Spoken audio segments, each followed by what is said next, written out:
How to turn off comments notifications on Facebook Lite. Hello guys, in today's video I'm gonna show you how to turn off comments notifications on Facebook Lite. First thing, go to Facebook Lite and now just click these three lines here in the top corner, and after you click on it just go down.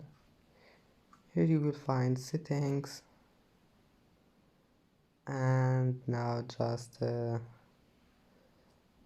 click this one, notifications, and then click comments.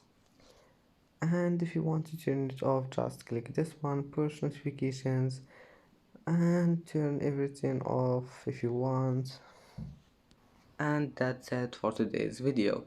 If you like this video, please don't forget like and don't forget subscribe, and thank you for watching this video until the end. See you in the next video.